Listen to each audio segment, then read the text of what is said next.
Je suis avec Jean-Frédéric Chibret, président des laboratoires Théa. Bonjour Jean-Frédéric. Bonjour Isabelle. Théa, les Chibrets, c'est une longue histoire avec l'ophtalmologie. Est-ce que tu peux nous raconter ça? Je dis souvent que Théa est une jeune entreprise avec une longue histoire. Jeune entreprise car créée il y a 31 ans par mon oncle Henri. Et une longue histoire parce que ça fait 150 ans que notre famille est impliquée en ophtalmologie.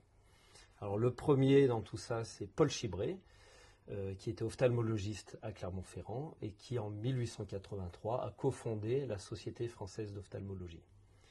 Son neveu, Henri, a créé les laboratoires Chibret en 1902 qui ont été développés par mon grand-père dans les années 50 avec 3 faits d'armes majeurs. Le premier, il a introduit les premières pommades antibiotiques. Ensuite, il a introduit les premiers collyres anti-inflammatoires. Et il a également été le premier à introduire des conservateurs dans les collyres et à imposer ainsi une date de péremption. Donc Jean a 2 fils, Jacques et Henri, sans Y. Exactement. Jacques, mon père, qui avait créé la biophysique médicale, spécialisée dans les lasers, échographie, ultrasons dans les années 80. Et mon oncle Henri, avec un I, qui crée Théa en 1994.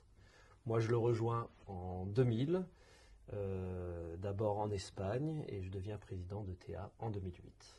Voilà, donc ça fait 31 ans qu'avec Henri, on dirige, on s'occupe et on développe Théa. Merci beaucoup.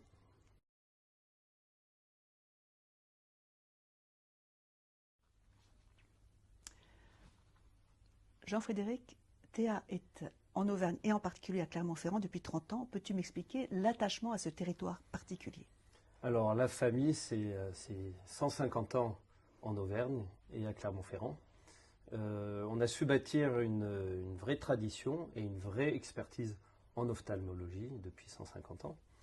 Et concrètement, je dirais que cet attachement au territoire, il se traduit par du mécénat, par du sponsoring, à travers plein d'initiatives, notamment le rugby, notamment la culture, et une ville culturellement, sportivement et académiquement forte est une ville qui économiquement est attrayante.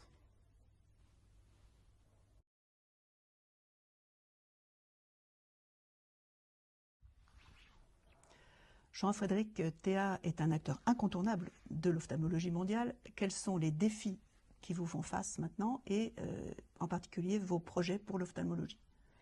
Alors je dirais que Théa n'est pas encore un acteur mondial, parce qu'encore peu présent en Asie notamment. Théa, c'est l'Europe, l'Afrique, le Moyen-Orient et les Amériques. Donc pour les années à venir, en termes d'internationalisation, l'idée, ça va être de continuer à développer ces zones, notamment les États-Unis, comme on l'a dit, et puis continuer à rester en Europe. Nos racines, c'est l'Europe, donc on va rester et continuer à développer l'Europe.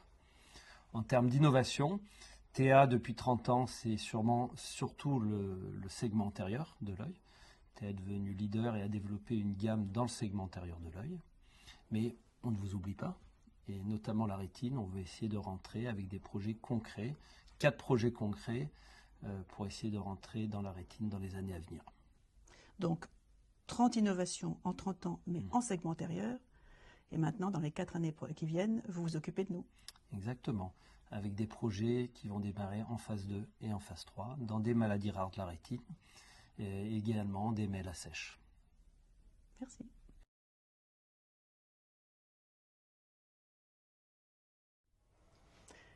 Jean-Frédéric, à l'heure où de nombreux laboratoires ont délocalisé, Théa a choisi de rester en Europe. Est-ce que tu peux m'expliquer quels sont les avantages et les inconvénients de la chose? Alors je dirais qu'il y a une trentaine d'années, l'industrie pharmaceutique, d'une manière générale, a pris le parti de beaucoup délocaliser, notamment en Asie, pour des questions de profit, tout simplement. Et Théa a toujours pris le parti, depuis le début, de privilégier l'Europe et la France.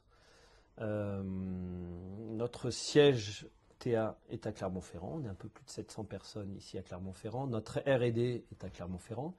Et 100% de notre production est en Europe et notamment en France. L'avantage d'avoir une production en France, c'est d'avoir des produits de qualité dans des usines fiables et puis de travailler en circuit court, c'est-à-dire au plus près de nos patients.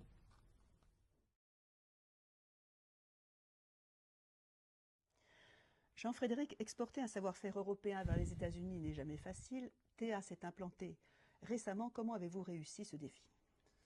Alors c'est un vrai challenge, les États-Unis, c'est le premier marché au monde, donc Théa a démarré il y a 3 ans.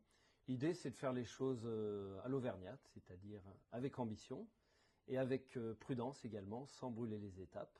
Donc l'objectif c'est d'essayer d'apporter des innovations aux patients américains et je pense qu'en Europe, on a beaucoup de choses également, beaucoup d'innovations à apporter.